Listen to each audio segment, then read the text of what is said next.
그나저나 이제 어머니는 어떻게 할 거야? 뭘 어떻게 해? 단물 다 빼먹은 늙은이는 이제 필요 없잖아. 그때처럼 똑같이 하면 돼. 어디 지방 야산에 갖다 버려도 되고, 아니면 찾을 수 없는 섬으로 보내버려도 되고, 그러면 손주 낳으라고 잔소리하는 목소리도 안 들리고 좋지 뭐. 귀연 여사님은 식은땀이 흘렀습니다. 다리가 후들거렸고 숨이 가빠졌습니다. 이게 현실인지 악몽인지 구분할 수 없었습니다. 자신이 그토록 사랑했던 아들과 며느리가 자신을 고려장시키려 한다니. 그리고 미숙 씨는 그녀도 같은 운명을 당한 것인가. 아들 부부가 엘리베이터를 타고 올라오는 소리가 들렸습니다. 귀연 여사님은 급히 비상계단으로 빠져나왔습니다. 다리에 힘이 풀려 계단을 내려가다 넘어질 뻔했지만 간신히 버텼습니다. 건물을 빠져나와 정신없이 거리를 걸었습니다. 사연을 듣고 난 후 각자의 의견을 댓글로 남겨주시기 바랍니다. 사소한 댓글이라도 사연자분에게 큰 힘이 될 수 있습니다. 각색될 수 있고 사연자분의 입장에서 구성될 수 있습니다. 30을 앞둔 나이에 박귀현 여사님은 최창식을 만났습니다. 그녀의 인생에서 가장 큰 전환점이 될 만남이었습니다. 최창식은 별다른 기술 없이 건설 현장을 전전하며 일용직으로 생계를 이어가는 사내였습니다. 부모님은 불안정한 직업을 가진 그를 사위로 맞이하는 것에 내심 반대했습니다. 아이고, 우리 딸내미가 저런 사람이랑 어떻게 살아가려고 그러나. 매일 벌어매일 쓰는 사람이랑 평생을 살면 고생만 하다 늙을 텐데. 하지만 최창식의 넉살 좋은 성격과 따뜻한 마음씨는 부모님도 쉽게 외면할 수 없었습니다. 그는 귀현 여사님의 부모님께 정성을 다했고 고개를 숙이며 진심으로 대했습니다. 어느 날 귀현 여사님은 몸이 이상함을 느꼈습니다. 심한 피로감과 현기증이 찾아왔고 병원에 가보니 이미 임신 10주가 넘었다는 사실을 알게 되었습니다. 뜻밖의 소식에 당황했지만 그녀는 그것이 운명이라 받아들였습니다. 최창식은 귀현 여사님의 손을 꼭 잡고 말했습니다. 나 이제 제대로 할게. 우리 둘이랑 뱃속에 있는 우리 아이. 내가 책임질게. 너 절대 고생시키지 않을 거야. 내가 너랑 아이만 바라보고 성실하게 살 테니까 나랑 결혼해줘. 내가 평생 너랑 우리 아이 책임질게. 내가 먼저 하늘나라 가도 너희들 꼭 지켜볼 거니까 걱정 마. 귀현 여사님은 그의 진심 어린 약속과 뱃속 아이를 생각하며 결혼을 결심했습니다. 부모님도 이미 손주가 생긴 상황에서 더 이상 반대할 명분이 없었습니다. 어쩔 수 없지 뭐 벌써 아기가 생겼는데. 어떡하겠니? 결혼 후 얼마 지나지 않아 기적처럼 최창식에게 취직 소식이 들려왔습니다. 마치 뱃속 아이가 효심 깊은 아이라도 되는 듯 태어나기도 전에 아버지에게 일자리를 선물한 것 같았습니다. 최창식은 식품 가공 공장에서 대형 분쇄기를 관리하는 일을 맡게 되었습니다. 여보, 이거 진짜 큰 운이야. 기계만 지켜보면 돼. 한 달에 한 번 있을까 말까 한 고장만 수리하면 되는 편한 일이래. 그래도 조심해야지. 그런 큰 기계 다루는 거니까 신경 써야 할 것 같은데. 걱정 마. 2인 1조로 움직이는 일이라 안전해. 내가 혼자 일하는 경우는 절대 없을 거야. 귀연 여사님은 만삭의 몸으로도 매일 아침 남편의 출근길을 배웅했습니다. 최창식은 퇴근길에 항상 그녀가 좋아하는 풀빵을 사왔습니다. 자신은 먹지 않고 모두 아내와 뱃속 아이를 위해 양보했습니다. 최창식의 긍정적인 성격은 귀연 여사님의 인생을 바꿔놓았습니다. 그녀가 조금이라도 부정적인 말을 하면 그는 항상 밝은 면을 보게 해주었습니다. 여보, 버스가 왜 이렇게 느리게 가는 거야? 이러다 시어머니께서 기다리실 텐데. 버스가 천천히 가면 우리가 같이 있는 시간이 더 길어지는 거잖아. 좋은 거 아니야? 바깥 풍경도 더 오래 볼 수 있고. 이런 남편의 태도 덕분에 귀현 여사님도 점차 세상을 긍정적으로 바라보게 되었습니다. 가난이 고통스러웠지만 그들의 행복은 무엇과도 바꿀 수 없었습니다. 시어머니께서도 귀연 여사님을 정성껏 대해 주셨고, 진정한 시집살이란 무엇인지 모를 정도로 편안한 관계였습니다. 아들은 토실토실한 볼을 가진 건강한 아이로 태어났습니다. 그녀는 분유를 먹이며 아이를 키웠고, 하루가 다르게 성장하는 아이를 보는 것이 가장 큰 행복이었습니다. 아이는 남자아이답게 한 번 울면 우렁찬 목소리였지만 금방 그치는 순한 기질을 가졌습니다. 최창식은 매일 퇴근 후 아이를 안고 까르르 웃게 만들었습니다. 그 광경을 보며 귀연 여사님은 일회용 카메라로 사진을 찍곤 했습니다. 비록 검소한 살림이었지만 그들의 행복은 넘쳐났습니다. 어느 평화로운 오후 갑자기 집 전화벨이 요란하게 울렸습니다. 평소에는 부모님이나 시어머니가 안부 전화를 하실 때만 울리던 전화였습니다. 귀연 여사님이 수화기를 들자 낯선 남자의 다급한 목소리가 들렸습니다. 여보세요? 혹시 최창식 씨 부인 되십니까? 지금 바로 중앙병원으로 와주셔야 합니다. 공장에서 사고가. 전화를 끊자마자 그녀는 아이를 포대기에 업고 택시를 잡아 병원으로 달려갔습니다. 병원 응급실에 도착했지만 어디에도 최창식의 모습은 보이지 않았습니다. 그녀는 간호사를 붙잡고 물었습니다. 죄송한데요. 공장 사고로 왔다는데 어디 있나요? 간호사의 표정이 굳어졌습니다. 아, 혹시 분쇄기 사고 환자 보호자세요? 네, 맞아요. 우리 남편이 어디 있죠? 많이 다쳤나요? 간호사는 힘겹게 입을 열었습니다.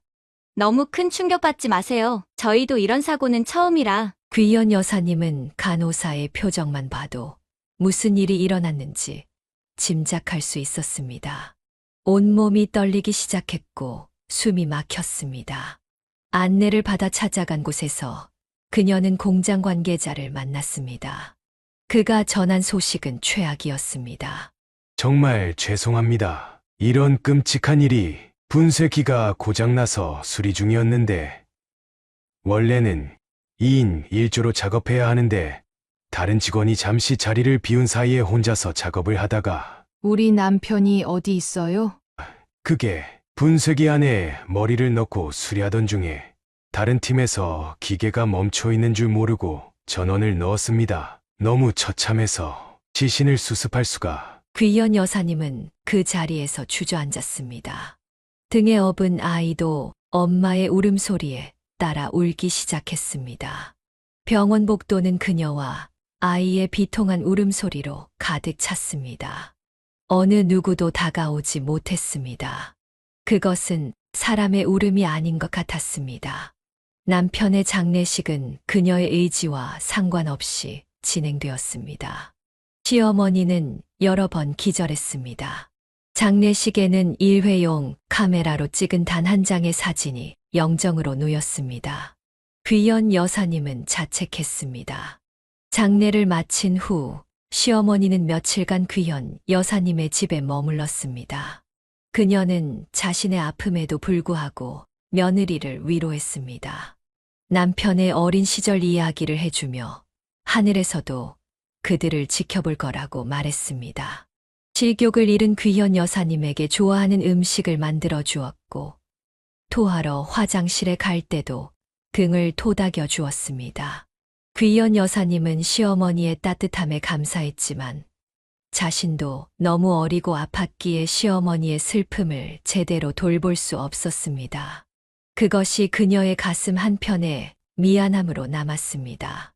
어느 날 시어머니가 짐을 정리하며 말했습니다. 이제 내 집도 정리하고 환기도 시켜야겠구나.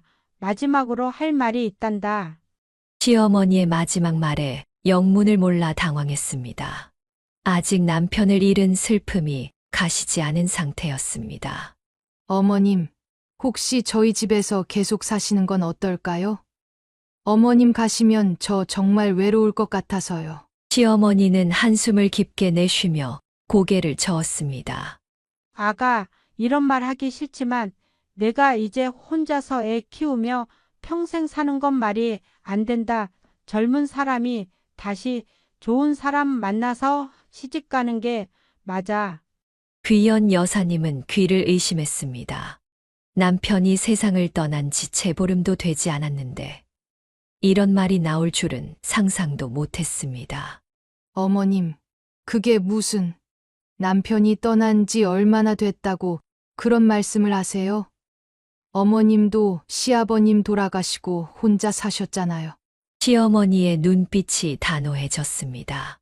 내가 해봐서 알아. 여자 혼자 자식 키우는 게 얼마나 지옥 같은지. 세상에 나쁜 놈들 천지인데 넌 아직 어려서 모르지. 내가 너 생각해서 하는 말이야. 싫어요.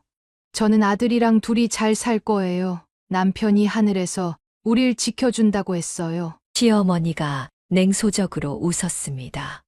믿을 건 살아있는 사람이지. 죽은 사람 말을 믿어? 내 아들이 너랑 손주 지켜주고 싶었으면 어떻게든 살아남았겠지.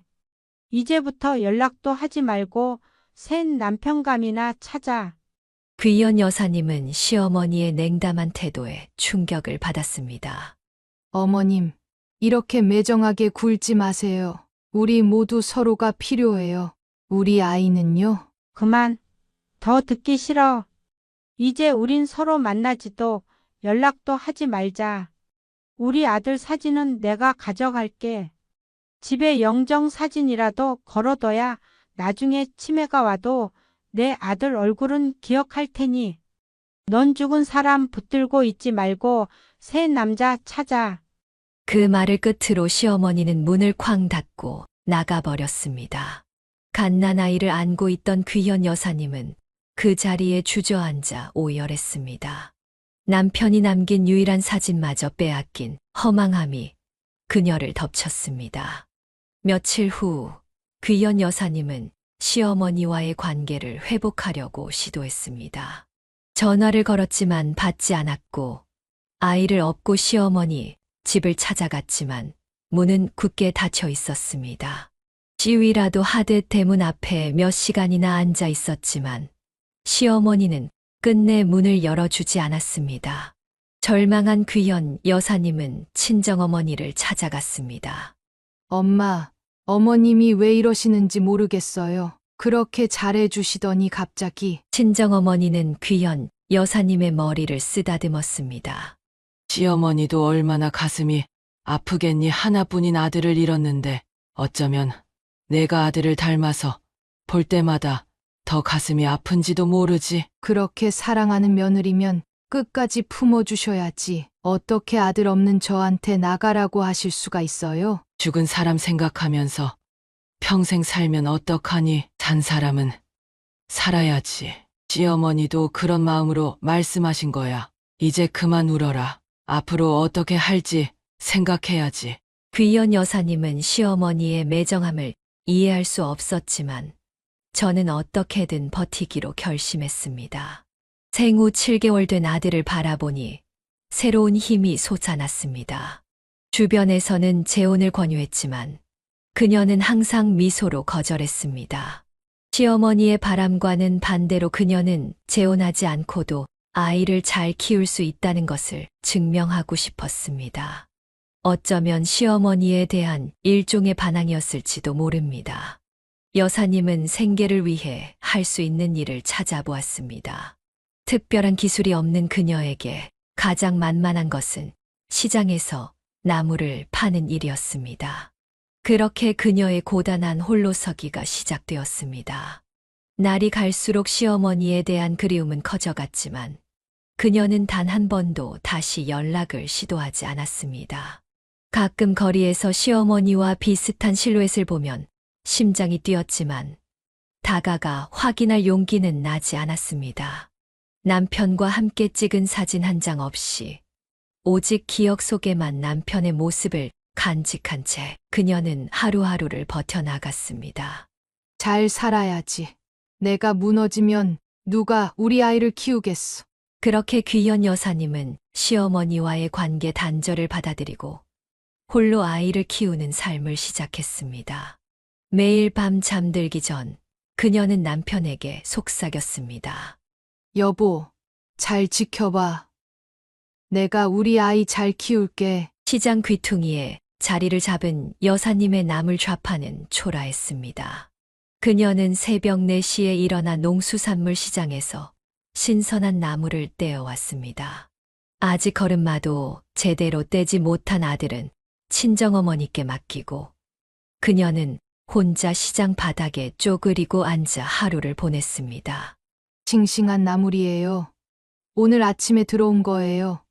한 단에 1,000원이에요. 처음에는 목소리를 내는 것조차 쑥스러웠지만 아이를 위해서라면 무엇이든 해야 했습니다.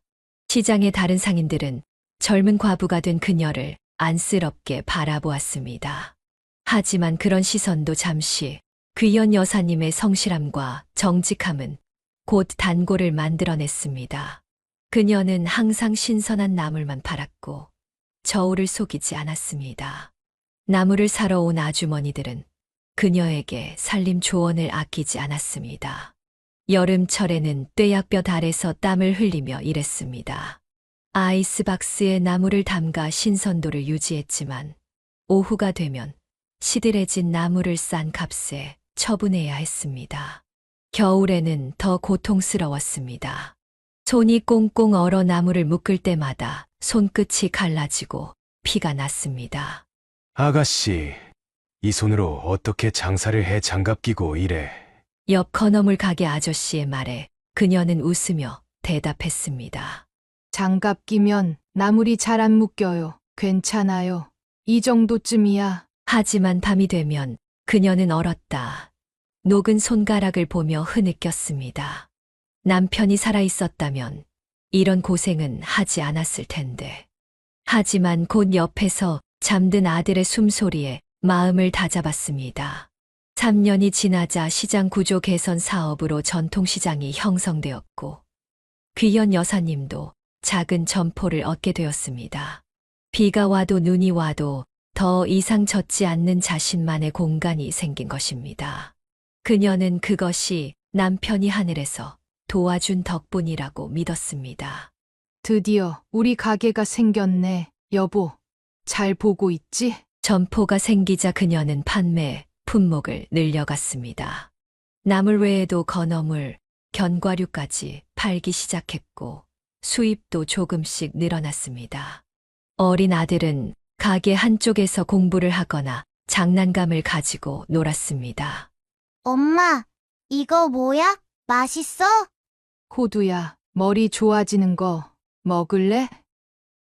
응, 나 공부 잘하고 싶어. 아들이 유치원에 들어가고 초등학교에 입학하면서 교육비가 늘어났습니다. 귀연 여사님은 낮에는 가게를 보고 저녁에는 시장 안식당에서 설거지 아르바이트까지 했습니다. 하루에 4시간밖에 자지 못할 때도 많았지만 아들의 성장을 지켜보는 기쁨이 그 피로를 씻어내렸습니다. 물가는 계속 올랐지만 그녀의 소득은 크게 늘지 않았습니다. 그래도 아들이 학원 한두 개는 다닐 수 있게 되었고 그것만으로도 감사했습니다. 귀연 여사님은 반찬값을 아끼고 옷도 몇 년씩 입었지만 아들에게는 항상 좋은 것을 사주려 했습니다. 엄마, 왜 엄마는 항상 이 신발만 신어? 다른 엄마들은 예쁜 신발 신던데. 이게 편해서 그래. 고무신이 발에 딱 맞아서 일할 때 제일 좋아. 집에 돌아와 발을 씻을 때면 물이 시커매졌지만 그녀는 웃으며 넘겼습니다. 아들이 잠든 후에야 발의 물집과 굳은 살을 볼 수 있었습니다. 시장에서 20년 넘게 일하면서 귀연 여사님의 얼굴은 햇볕에 그을려 주름이 깊어졌습니다. 하지만 그녀의 눈빛만은 여전히 맑고 강했습니다. 가끔 시장을 지나가는 남자들이 그녀에게 관심을 보였지만 그녀는 언제나 정중히 거절했습니다. 마음 한켠에는 여전히 시어머니에 대한 그리움이 있었습니다. 몇 번이고 찾아갔던 시어머니 집은 어느새 다른 사람이 살고 있었고 어디로 이사 갔는지 아무도 알려주지 않았습니다. 시간이 지나면서 그 상처는 아물었지만 잊히지는 않았습니다. 우리 엄마 오늘 장사 잘 됐어? 매일 학교에서 돌아온 아들이 묻는 그 질문이 그녀의 모든 힘든 시간을 보상해 주었습니다. 그녀는 아들이 자신보다 나은 삶을 살 수 있기를 간절히 바랐습니다. 초등학교에 입학한 아들 지석은 놀라운 학습 능력을 보여주었습니다. 다른 아이들이 게임을 하거나 놀이터에서 뛰어놀 때도 그는 종종 책을 읽거나 문제집을 풀고 있었습니다. 그녀는 한 번도 공부하라고 강요한 적이 없었지만 지석은 마치 자신의 미래를 위해 스스로 길을 개척하는 것 같았습니다. 밤늦게 가게 문을 닫고 돌아오면 지석은 이미 숙제를 마치고 다음 날 수업을 예습하고 있곤 했습니다. 지석은 진지한 눈빛으로 대답했습니다. 엄마, 나 커서 의사 될 거야. 그래야 우리가 이 가난에서 벗어날 수 있어. 10살 아이의 입에서 나온 말치고는 너무 어른스러웠습니다.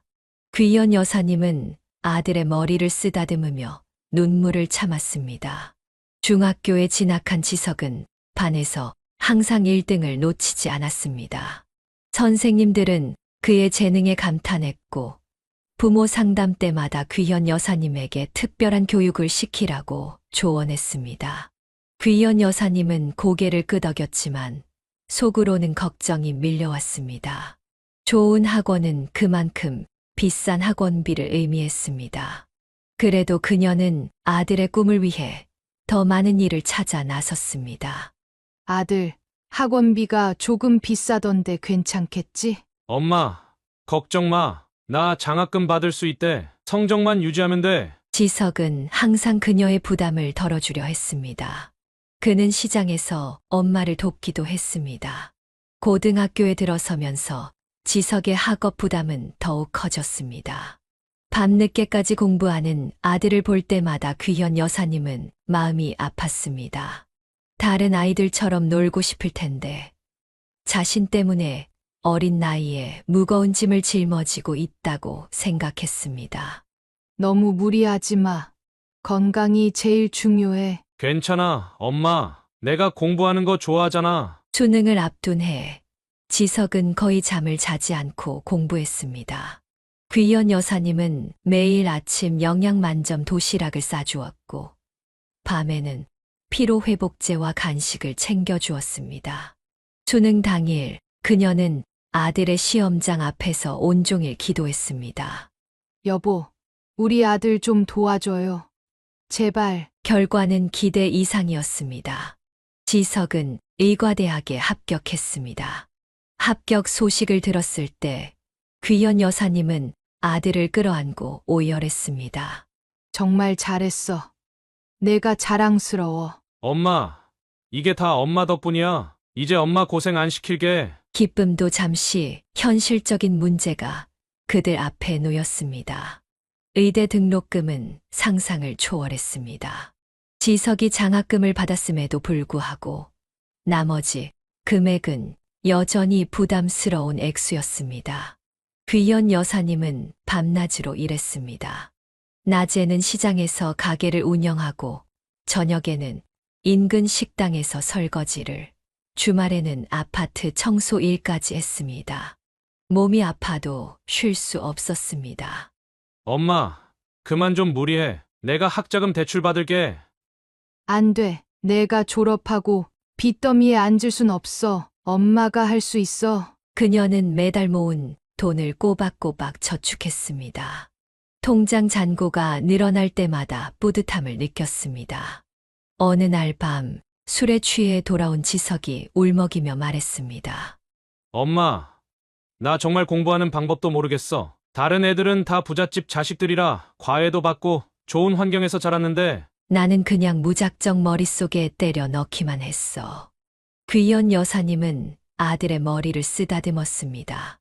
그래도 내가 여기까지 왔잖아. 엄마는 내가 자랑스러워. 언제까지 이렇게 좁은 집에서 살아야 해?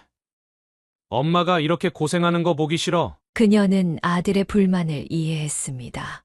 자신이 더 나은 환경을 만들어주지 못해 미안한 마음뿐이었습니다. 하지만 그녀는 포기하지 않았습니다. 더 열심히 일하고 더 많이 저축했습니다. 우리 아들 번듯한 의사로 키워서 병원도 차려주고 좋은 집도 사주고 멋진 결혼식도 올려줄 거야. 그것이 그녀의 꿈이었고 그 꿈을 위해 그녀는 오늘도 새벽 시장으로 향했습니다. 지석이 30대 후반이 되던 해 그는 결혼 이야기를 꺼냈습니다. 의대를 졸업하고 전문의 자격을 취득한 그는 이제 안정적인 병원 의사로 일하고 있었습니다. 귀연 여사님은 아들이 좋은 짝을 만나기를 간절히 바랐습니다. 엄마, 다음 주 토요일에 시간 비워도 소개할 사람이 있어. 지석의 목소리에는 수줍음이 묻어 있었습니다. 귀연 여사님은 기대에 가슴이 뛰었습니다. 드디어 아들이 여자친구를 데려온다니 얼마나 고대하던 순간인지 모릅니다. 누구? 어떻게 만났어? 의대 동기야. 예전엔 그냥 친구로 지냈는데 일하면서 자주 만나다 보니까 만남 당일 귀연 여사님은 아침부터 시장 일을 서둘러 마치고 집을 깨끗이 청소했습니다. 평소 입지 않던 외출복을 꺼내 입고 소박하지만 정성 가득한 음식을 준비했습니다. 초인종이 울리고 문을 열자 날카로운 눈매와 깡마른 체형의 여성이 서 있었습니다.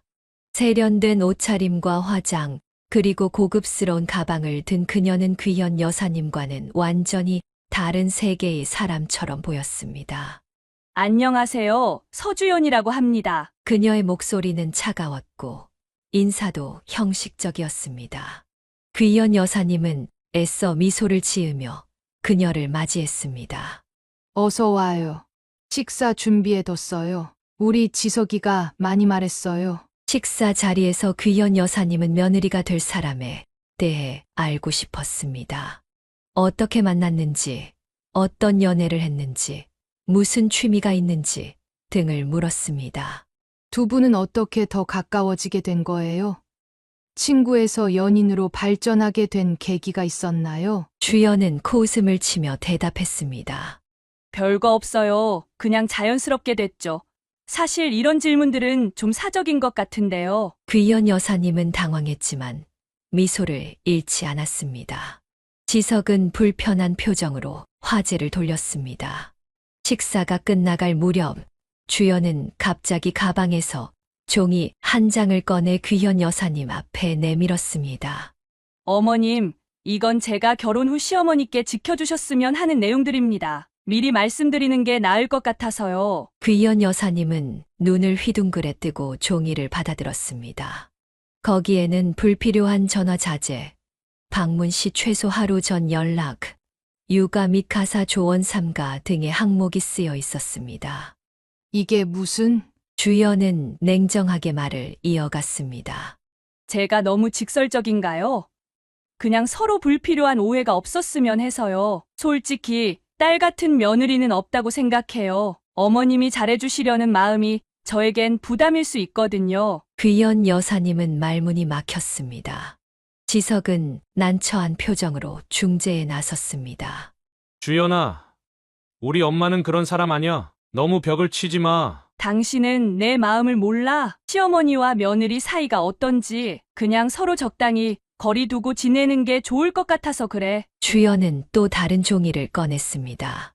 그리고 이건 저희가 알아본 결혼식 견적서예요. 제 친정에서는 어느 정도 도와주시기로 했는데 어머님께서는 어떠신가요? 귀연 여사님은 순간 가슴이 덜컥했습니다. 아들 결혼시키려고 평생을 아끼며 모은 돈이 있긴 했지만 이렇게 노골적으로 돈 이야기를 꺼내는 주연의 태도가 불편했습니다. 사실 지석 씨 말로는 어머님께서 따로 모아둔 돈은 없다고 하시던데. 뭐라고? 내가 언제? 지석이 얼른 끼어들었습니다. 주연아, 그냥 우리끼리 해결하자. 엄마한테 부담 주지 말자. 주연은 단호하게 고개를 끄덕였습니다. 그래요. 제가 돈 조금이라도 받으면 시집살이 당할 것 같으니까 저희가 대출받아서 알아서 할게요. 귀연 여사님은 충격을 받았지만 더 이상 아무 말도 하지 않았습니다. 아들이 주연의 눈치를 살살 보는 모습이 안타까웠습니다. 평생 고생시키지 않으려고 키운 아들이 이제는 아내의 말에 꼼짝 못하는 것 같아 마음이 아팠습니다. 방문객들이 떠난 후 귀현 여사님은 혼자 앉아 생각에 잠겼습니다. 주연의 가정교육은 어땠길래 이런 태도를 보이는 걸까? 사돈댁은 어떤 사람들일까? 불안감이 가득했지만 아들의 선택을 존중해야 한다고 생각했습니다. 귀현 여사님은 아들이 행복하다면 자신의 불편함은 감수할 수 있다고 마음먹었습니다. 하지만 마음 한구석에는 여전히 불안한 예감이 자리 잡고 있었습니다.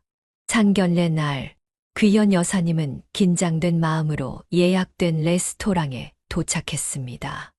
며느리에 대한 첫인상이 좋지 않았기에 사돈 집안도 비슷하지 않을까 하는 걱정이 앞섰습니다. 그러나 식당 입구에서 만난 며느리의 어머니 김미숙 씨는 예상과 달리 밝고 친절한 인상이었습니다. 안녕하세요. 드디어 뵙게 되어 정말 반가워요. 저는 김미숙이라고 합니다. 사돈의 따뜻한 미소와 진심 어린 눈빛에 귀현 여사님은 안도했습니다. 미숙 씨는 며느리와 전혀 닮지 않은 둥글둥글한 얼굴에 부드러운 인상을 가졌습니다. 상견례 자리에서 귀현 여사님과 미숙 씨는 의외로 많은 공통점을 발견했습니다.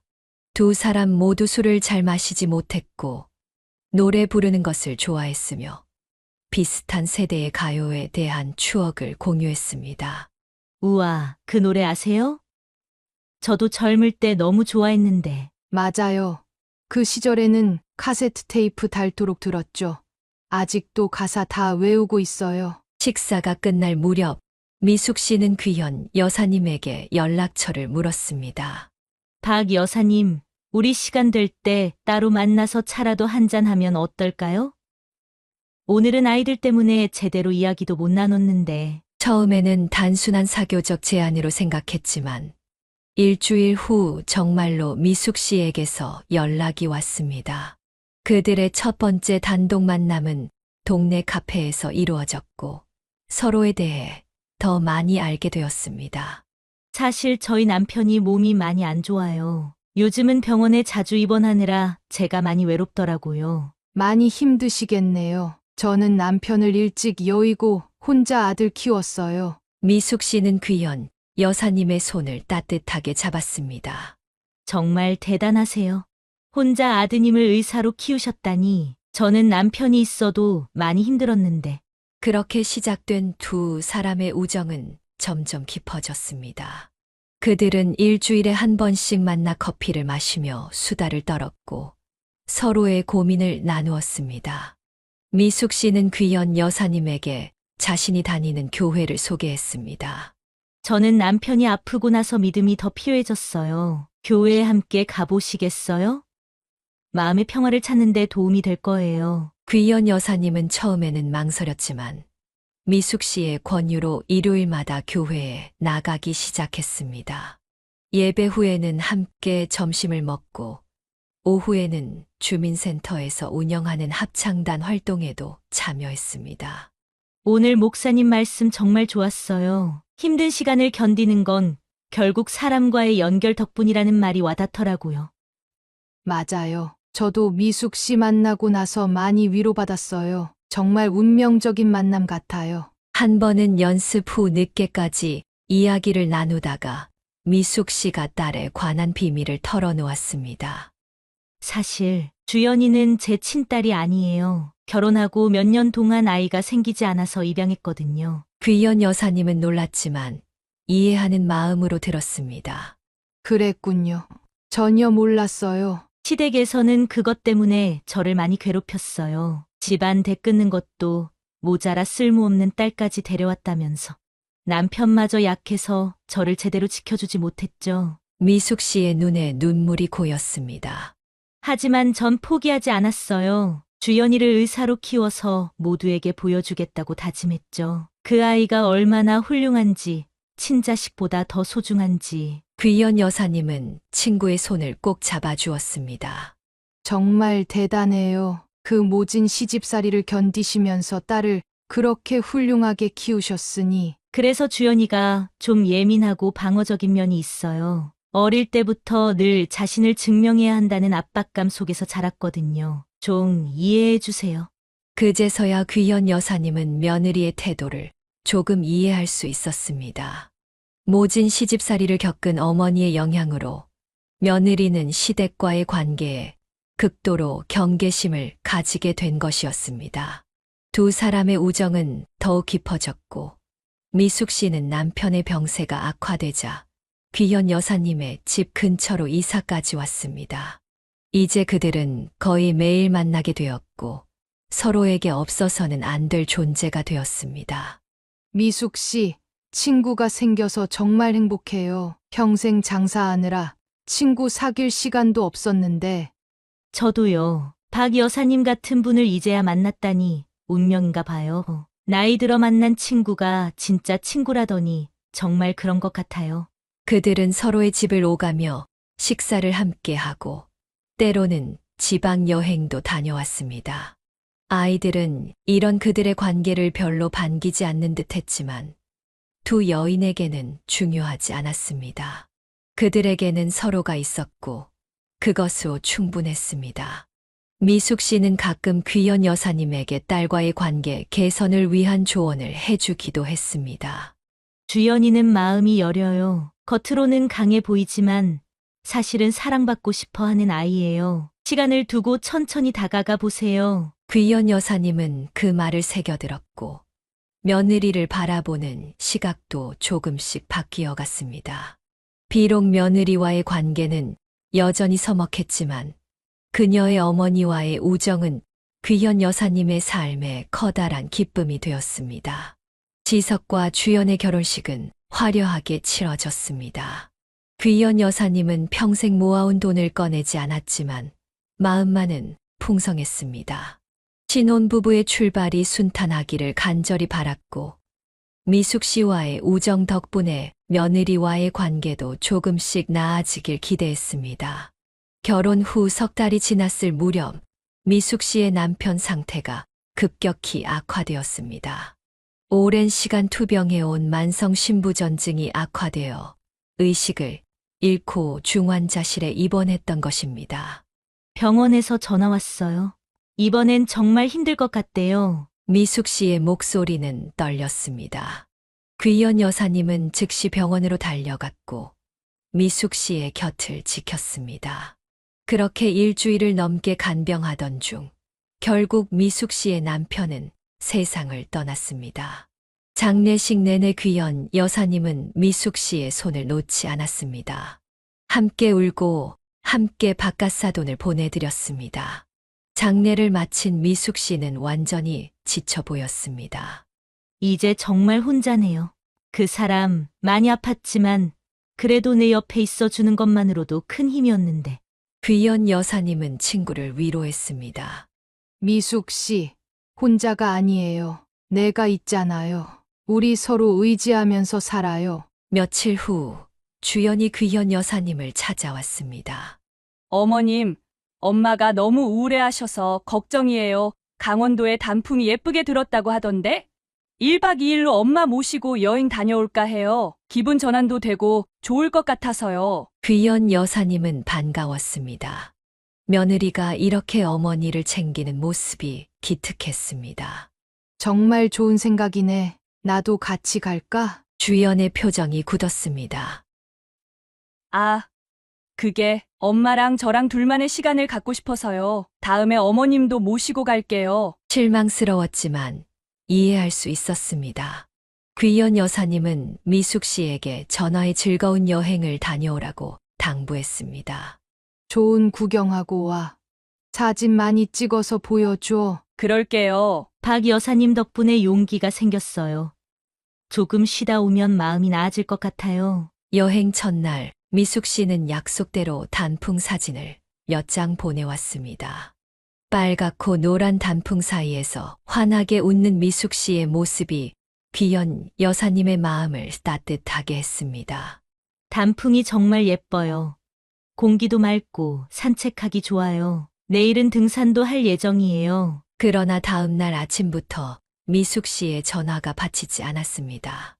몇 번을 걸어도 연결되지 않자 귀현 여사님은 불안해졌습니다.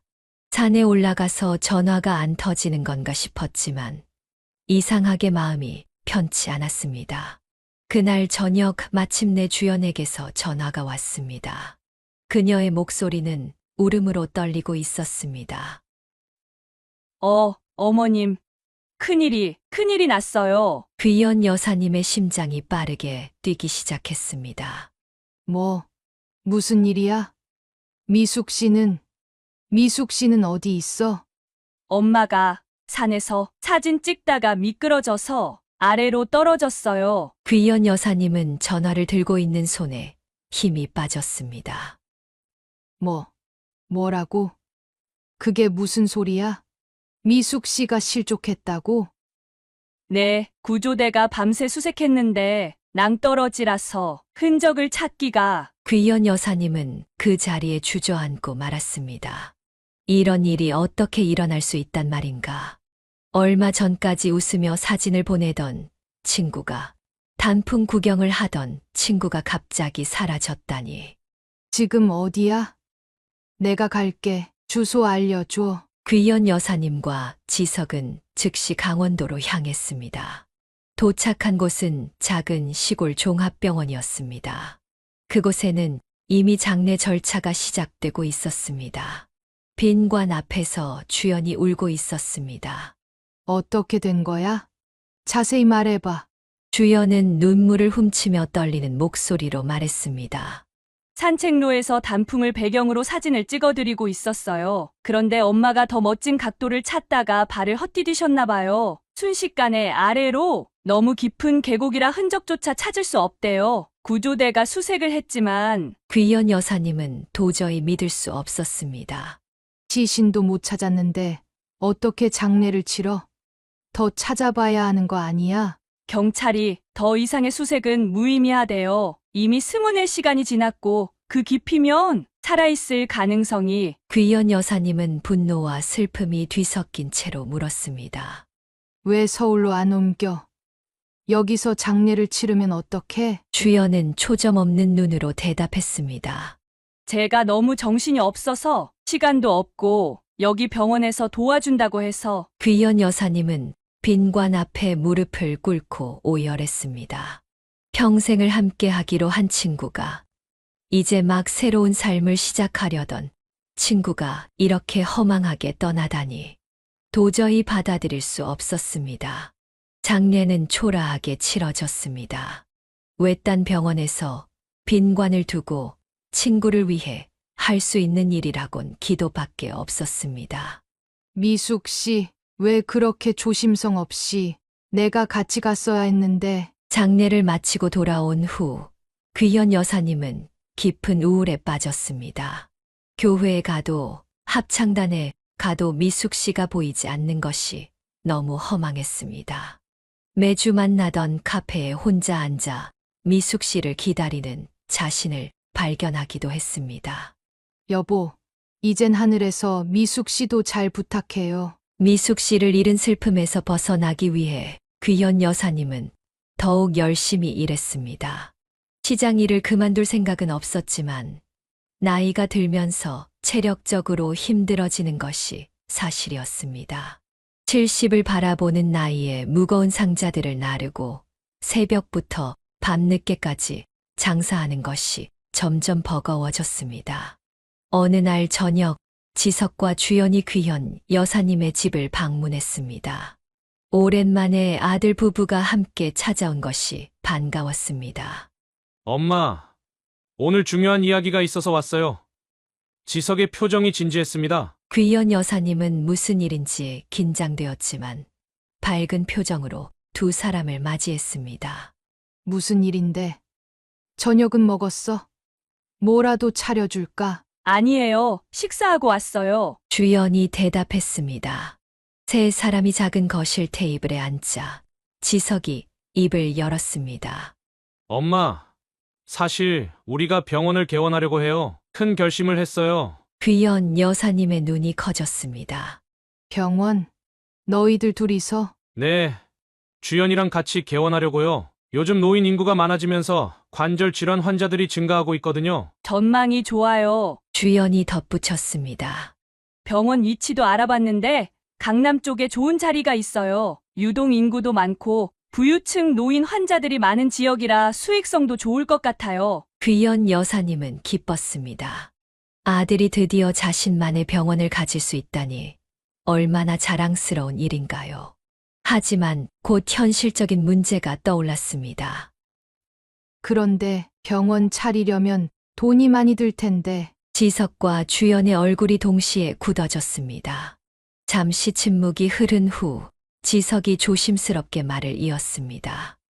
그게, 엄마, 사실 우리가 대출도 알아봤는데 감당하기 어려운 수준이에요. 주연이 말을 끊었습니다.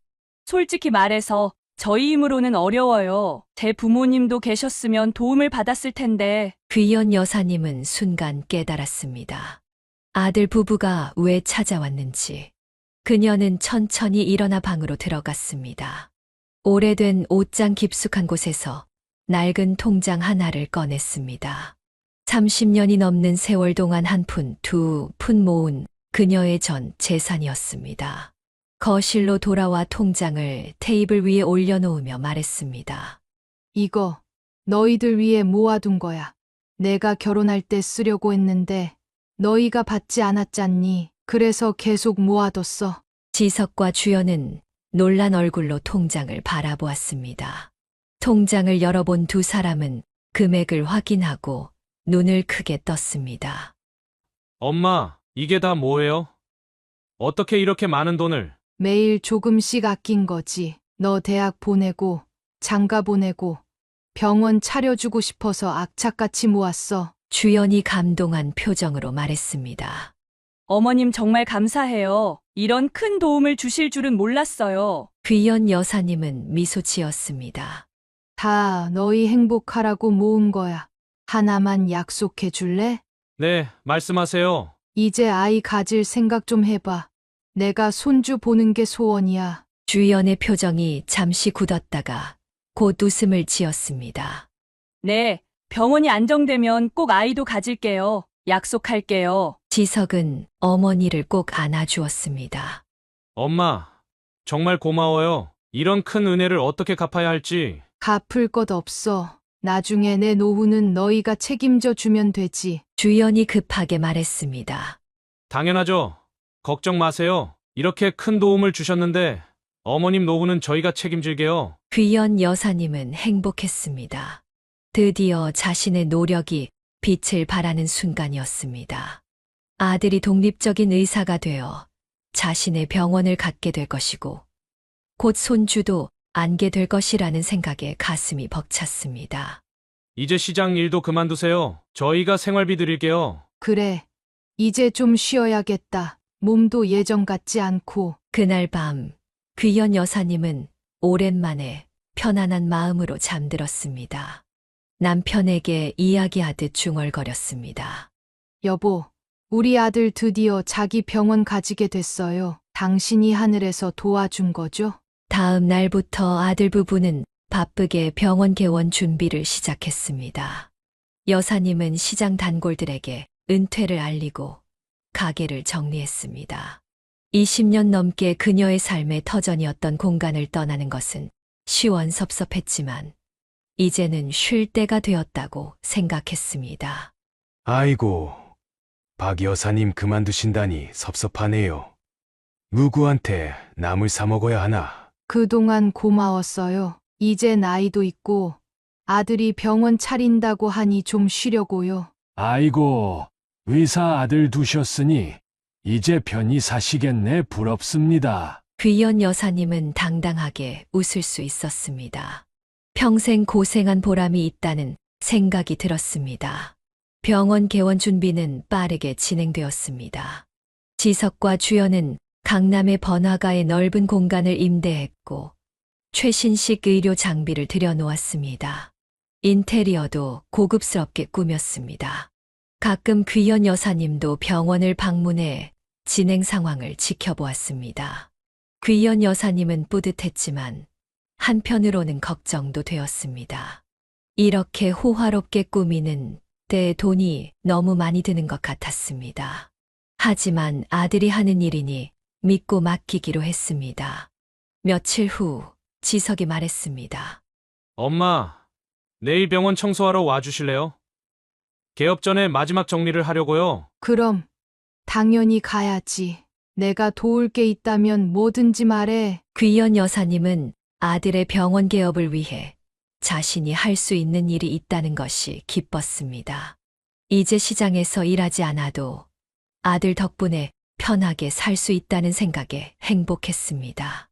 병원 청소를 돕기 위해 귀연 여사님은 약속 시간보다 일찍 도착했습니다.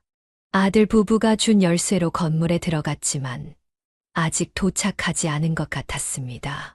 병원 내부를 둘러보며 어디부터 청소해야 할지 생각하고 있을 때 밖에서 지석과 주연의 목소리가 들려왔습니다.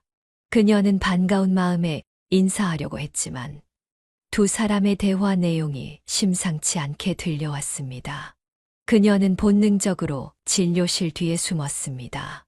그래서 그 정신병원에 문제가 생겼다는 게 뭐야? 어떻게 된 거야? 주연의 목소리가 긴장한 듯 들렸습니다. 경찰이 갑자기 수색을 했대. 원장이 불법으로 환자들을 가두고 있었다면서 조사 중이래. 그게 우리랑 무슨 상관이야? 바보야. 당연히 상관 있지. 어머니가 그 안에 있잖아. 귀연 여사님은 자신의 귀를 의심했습니다. 어머니, 누구의 어머니? 미숙 씨는 이미 세상을 떠났는데. 설마 엄마가 거기서 발견된 건 아니겠지? 주연의 목소리가 떨리고 있었습니다. 아직 모르겠어. 내가 연락해봤는데 경찰이 병원을 봉쇄해서 정보를 얻을 수가 없어. 제발 거기 있지 않았으면 좋겠다. 아니면 최소한 말 못하는 상태라든가. 귀연 여사님의 심장이 빠르게 뛰기 시작했습니다. 이게 무슨 뜻인지, 무슨 대화인지 이해할 수 없었습니다. 그나저나 이제 어머니는 어떻게 할 거야? 지석의 질문에 주연의 대답이 차갑게 들려왔습니다. 뭘 어떻게 해? 단물 다 빼먹은 늙은이는 이제 필요 없잖아. 그때처럼 똑같이 하면 돼. 어디 지방 야산에 갖다 버려도 되고, 아니면 찾을 수 없는 섬으로 보내버려도 되고, 그러면 손주 낳으라고 잔소리하는 목소리도 안 들리고 좋지 뭐. 귀연 여사님은 식은땀이 흘렀습니다. 다리가 후들거렸고 숨이 가빠졌습니다. 이게 현실인지 악몽인지 구분할 수 없었습니다. 자신이 그토록 사랑했던 아들과 며느리가 자신을 고려장시키려 한다니. 그리고 미숙 씨는 그녀도 같은 운명을 당한 것인가.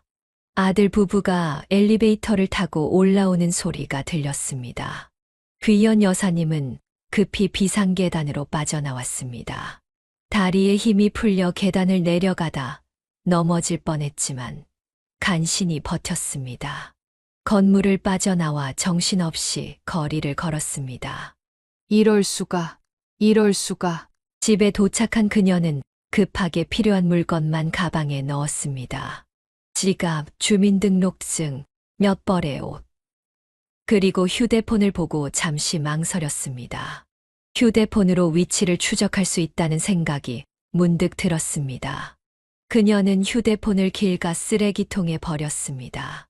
그녀가 생각해낸 유일한 피난처는 교회 합창단에서 알게 된 이영숙 집사의 집이었습니다. 미숙 씨와 함께 친하게 지냈던 사람으로 믿을 수 있는 유일한 사람이었습니다. 영숙 씨, 나 좀 도와줘. 잠시 머물 곳이 필요해. 영숙은 놀랐지만 귀연 여사님의 절박한 상황을 보고 즉시 그녀를 들였습니다. 무슨 일이세요? 왜 이렇게 놀란 표정이시죠? 귀연 여사님은 모든 이야기를 털어놓았습니다. 아들 부부의 대화, 미숙 씨에 대한 의심, 그리고 자신의 두려움까지. 이게 말이 되나요? 제가 미쳤나요? 내 아들이 나를 죽이려 한다니. 영숙 집사는 충격을 받았지만 그녀를 진정시키려 노력했습니다. 일단 진정하세요. 오해일 수도 있잖아요. 그 순간 영숙 집사의 전화가 울렸습니다. 그녀는 전화를 받고 얼굴이 창백해졌습니다. 여보세요? 네네. 맞아요. 네. 영숙 집사는 놀란 표정으로 귀현 여사님을 바라보았습니다. 그리고 조심스럽게 전화를 그녀에게 건넸습니다. 박 여사님, 전화 받으세요. 귀현 여사님은 떨리는 손으로 전화를 받았습니다. 여보세요?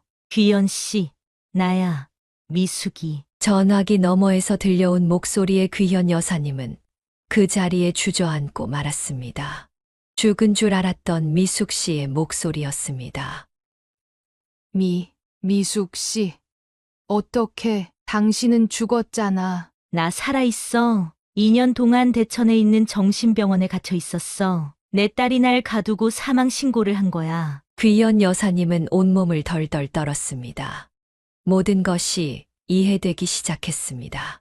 미숙 씨의 남편이 세상을 떠난 후 딸은 어머니를 정신병원에 가두고 실족사를 가장했던 것입니다. 그리고 이제 그들은 귀현 여사님에게도 같은 짓을 하려 했습니다.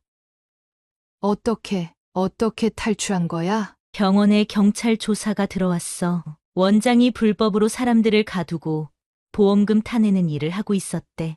경찰이 환자들을 전부 조사하는 과정에서 나도 발견됐지. 내가 정신병자가 아니라는 걸 증명했어. 그런데 어떻게 나한테 연락한 거야? 영숙 씨 아들이 경찰이잖아. 내가 기억나는 연락처가 너희들밖에 없었는데 내 전화는 안 받고 그 아이들은 믿을 수 없으니까 영숙 씨 아들을 찾아달라고 부탁했어. 귀현 여사님은 믿을 수 없는 우연에 감사했습니다. 만약 영숙의 집으로 오지 않았다면 미숙 씨와 다시 연락할 수 없었을 것입니다. 미숙 씨, 나 너무 무서워. 내 아들이. 알아. 귀연 씨 내 딸도 그랬으니까. 돈 때문에 저렇게 변할 줄이야. 어서 여기로 와. 대천 경찰서야. 우리 같이 이 일을 해결하자. 영숙 집사는 자신의 차로 귀현 여사님을 대천으로 데려다 주겠다고 했습니다. 귀현 여사님은 아직도 현실감이 없었습니다. 자신의 전 재산을 준 아들이, 그녀가 평생을 바쳐 키운 아들이 그녀를 없애려 한다는 사실을. 여보, 어떻게 이런 일이. 그녀는 하늘을 바라보며 죽은 남편에게 말을 걸었습니다. 차를 타고 대천으로 향하며 그녀는 앞으로 펼쳐질 진실과 대면할 용기를 내야 했습니다. 차로 밤새 달려 새벽녘에 대천에 도착했습니다. 귀현 여사님은 온종일 긴장과 공포로 지쳐 있었지만 미숙 씨를 만난다는 생각에 정신을 바짝 차렸습니다. 경찰서 앞에 도착하자 그녀의 심장이 요동쳤습니다. 경찰서 안으로 들어가자 안내 데스크에서 영숙 집사의 아들 정우 경위가 그들을 기다리고 있었습니다. 어머니, 박 여사님 많이 놀라셨죠? 이쪽으로 오세요. 정우 경위는 그들을 조용한 상담실로 안내했습니다. 문이 열리자 귀현 여사님은 그 자리에 얼어붙었습니다. 모포를 뒤집어 쓴 채 떨고 있는 여인, 바로 미숙 씨였습니다. 미숙 씨. 두 사람은 서로를 바라보고 한동안 말을 잇지 못했습니다. 미숙 씨는 이전의 그녀가 아니었습니다. 머리카락은 하얗게 변해 있었고 얼굴은 바싹 말라 있었으며 눈에는 깊은 공포감이 서려 있었습니다. 하지만 확실히 그녀였습니다. 두 사람은 서로를 붙잡고 오열했습니다. 영숙 집사와 정우 경위는 조용히 방을 나가 두 사람에게 시간을 주었습니다. 어떻게 이런 일이. 내가 죽었다고, 산에서 떨어졌다고. 미숙 씨는 떨리는 손으로 귀현 여사님의 손을 잡았습니다. 다 거짓말이었어. 내가 정신병원에 갇혀 있는 동안 주연이가 내 사망 신고를 한 거야. 내 목숨을 보험금으로 바꿨다고. 귀현 여사님은 충격에 몸을 떨었습니다. 그럼 강원도 여행은 갔어. 하지만 산에 가기도 전에 주연이가 차에서 음료수를 줬는데 그걸 마시고 정신을 잃었어. 깨어났을 땐 이미 정신병원 독방에 갇혀 있었지. 어떻게 그런 짓을. 주연이가 어떻게. 미숙 씨의 눈에서 눈물이 흘렀습니다. 내 남편이 남긴 보험금 때문이야. 내가 사라지면 주연이가 모든 유산을 상속받을 수 있었거든. 게다가 내 생명보험금까지. 경찰이 다시 방으로 들어와 상황을 설명해 주었습니다. 김미숙 씨는 정신질환이 없음에도 불구하고 2년 동안 불법 정신병원에 감금되어 있었습니다. 병원장이 환자 가족들에게서 돈을 받고 불법 감금과 사망 처리를 해주는 비리를 저질렀어요. 최근 익명 제보로 수사가 시작되면서 이런 불법 행위들이 드러났습니다. 귀연 여사님은 숨을 헐떡였습니다. 그럼 내 아들과 며느리도 정우 경위는 고개를 끄덕였습니다. 네. 그들도 연루된 것으로 보입니다. 현재 수사 중이에요. 박 여사님께서도 진술을 해주셔야 합니다. 미숙 씨는 자신의 경험을 떨리는 목소리로 말했습니다. 그곳은 지옥이었어. 약물로 정신을 흐리게 하고 아무도 내 말을 들어주지 않았어. 내가 미쳤다고, 망상이라고 했지. 처음엔 도망가려고 했는데 그럴 때마다 더 강한 약물을 투여받았어. 점점 내가 정말 미쳐가는 것 같았어. 귀연 여사님은 미숙 씨의 손을 꼭 잡았습니다. 어떻게 탈출한 거야? 경찰이 갑자기 병원을 압수수색했어.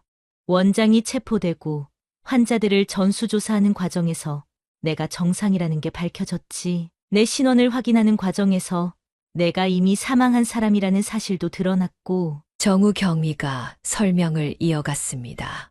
김미숙 씨가 저희 경찰서로 인계되었고 조사 과정에서 제 어머니 이름을 언급하셨어요. 그래서 연락을 드렸던 겁니다. 귀연 여사님은 머리가 어지러웠습니다. 자신이 평생을 바쳐 키운 아들이, 그리고 그의 아내가 이런 끔찍한 범죄를 저질렀다는 사실을 받아들이기 힘들었습니다. 내 아들이 어떻게 이럴 수가? 미숙 씨는 그녀의 손을 꼭 잡았습니다. 나도 처음엔 믿을 수 없었어. 내가 그토록 사랑한 딸이 날 죽이려 했다니. 하지만 이제 우린 진실을 마주해야 해. 정우 경위는 진지한 표정으로 말했습니다. 두 분 모두 안전이 우선입니다. 아들 부부가 두 분을 찾으러 다닐 가능성이 높아요. 당분간은 비밀스러운 장소에 머무르시는 게 좋겠습니다. 귀연 여사님과 미숙 씨는 영숙 집사의 집에 임시로 머물기로 했습니다. 경찰은 그들의 신변 보호를 약속했고 정우 경위는 수사 진행 상황을 계속 알려주기로 했습니다. 몇 주 후 정우 경위로부터 연락이 왔습니다. 박 여사님, 아드님 부부가 경찰 소환에 응했습니다. 하지만 모든 혐의를 부인하고 있어요. 김미숙 씨의 일은 자신들과 무관하다고 주장하고 있습니다. 귀연 여사님은 분노로 떨었습니다.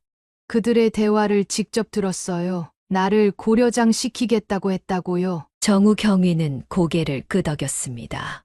증거가 필요합니다. 두 분께서 직접 대면하시면 도움이 될 것 같습니다. 미숙 씨는 단호히 말했습니다. 나는 준비됐어. 내 딸의 얼굴을 보고 싶어. 왜 그랬는지 직접 물어볼 거야. 귀연 여사님도 동의했습니다. 아무리 피하고 싶어도 진실과 대면해야 할 때였습니다. 다음 날 정우 경위의 안내로 두 사람은 경찰서로 향했습니다. 그곳에서 지석과 주연을 마주하게 될 것입니다. 그들이 진실을 부인할지 아니면 자백할지 귀연 여사님의 가슴은 무겁기만 했습니다. 경찰서 조사실에서 벌어진 대면은 귀연 여사님의 가슴에 영원히 지워지지 않을 상처를 남겼습니다. 지석과 주연은 처음에는 모든 혐의를 부인했지만 미숙 씨가 등장하자 얼굴이 창백해졌습니다. 특히 주연은 죽은 어머니를 보고 그 자리에서 주저앉고 말았습니다. 엄마, 어떻게 살아있어? 미숙 씨는 몸을 부들부들 떨면서도 당당하게 딸을 바라보았습니다. 왜 내가 나를 묻어버렸다고 생각했니? 하늘이 무너져도 정의는 살아있는 법이야. 지석은 귀연 여사님을 보자 간절히 애원했습니다. 엄마, 오해예요. 내가 무슨 짓을 했다고 생각하시는 거예요? 엄마를 해칠 리가 없잖아요. 귀연 여사님은 차갑게 대답했습니다. 내가 너희 대화를 다 들었어. 고려장이라고 했지? 내 돈을 다 빼앗고 나를 내다버리려고 했잖아. 결국 수사가 진행되면서 모든 증거가 드러났습니다. 미숙 씨를 가둔 정신병원의 원장이 자백했고, 불법 감금과 사망 신고에 관여한 의사와 병원 직원들의 증언이 이어졌습니다. 주연과 지석의 계좌 내역에서 거액의 송금 내역이 발견되었고, 보험금 청구 서류에서 위조 서명이 확인되었습니다. 재판은 몇 달간 계속되었습니다. 귀연 여사님과 미숙 씨는 매번 법정에 출석해 진술했습니다. 아들 부부가 궁지에 몰리자 서로에게 책임을 전가하기 시작했습니다. 이 모든 계획은 주연이 생각한 거예요. 저는 그저 따랐을 뿐이에요. 거짓말 마. 당신이 먼저 제안했잖아. 우리 어머니처럼 하면 된다고. 그들의 추악한 다툼을 지켜보는 것은 고통스러웠습니다. 하지만 법원은 마침내 판결을 내렸습니다. 주연과 지석은 사기, 불법 감금, 살인 미수 등의 혐의로 중형을 선고받았습니다. 판결이 내려진 날, 귀연 여사님은 법정을 나서며 한숨을 내쉬었습니다. 이제 끝났어요. 미숙 씨는 그녀의 손을 잡았습니다. 병원 매각과 보험금 환수 과정을 통해 귀현 여사님은 자신의 재산을 일부 돌려받았습니다. 그녀는 오랫동안 살았던 집을 팔기로 결심했습니다. 너무 많은 기억이 담긴 곳이었고, 무엇보다 아들 부부가 출소한 후 그녀를 찾아올 가능성이 있었기 때문입니다. 어디로 갈까요? 멀리 가요. 아무도 우리를 모르는 곳으로. 두 사람은 지도를 펼치고 남해안의 작은 어촌 마을을 선택했습니다. 바다가 보이는 언덕 위에 작은 집을 임대했고, 그곳에서 새로운 삶을 시작했습니다. 처음 며칠간은 적응하기 어려웠습니다. 미숙 씨는 여전히 밤마다 악몽에 시달렸고, 귀현 여사님은 문소리만 들려도 깜짝 놀라 가슴이 뛰었습니다. 하지만 서로가 있었기에 그들은 조금씩 나아졌습니다. 오늘은 악몽 안 꿨어요? 조금 나아진 것 같아. 내가 옆에 있어서 그런가 봐. 그들은 매일 아침 바다를 바라보며 차를 마셨고, 마을 사람들과 조금씩 어울리기 시작했습니다. 동네 노인회에 가입해 활동도 하고, 작은 텃밭도 가꾸었습니다. 시간이 지날수록 상처는 서서히 아물어갔습니다. 어느 날 마을 축제에 참가했다가 한 할머니가 귀현 여사님에게 다가왔습니다. 딸들이랑 왔어요. 손녀들은요? 귀현 여사님은 잠시 당황했지만 미숙 씨가 대신 대답했습니다. 우린 자식 없어요. 친구끼리 살고 있죠. 돌아오는 길에 귀현 여사님이 물었습니다. 왜 그렇게 말했어? 우리에겐 더 이상 자식이 없어. 그들은 우리를 버린 거야. 이제 우리 둘만 있으면 돼. 그 말에 귀현 여사님은 쓴웃음을 지었습니다. 평생을 바쳐 키운 아들이 이제는 타인이 되었다는 현실이 고통스러웠지만 한편으로는 미숙 씨의 말이 맞다고 생각했습니다. 해가 지나고 계절이 바뀌면서 두 사람의 상처는 조금씩 아물어갔습니다.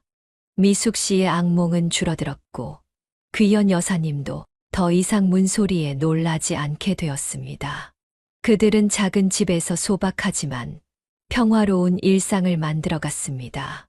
오늘 시장에서 좋은 생선이 들어왔대. 매운탕 끓여 먹을까? 좋지. 내가 채소 좀 더 심을까 하는데.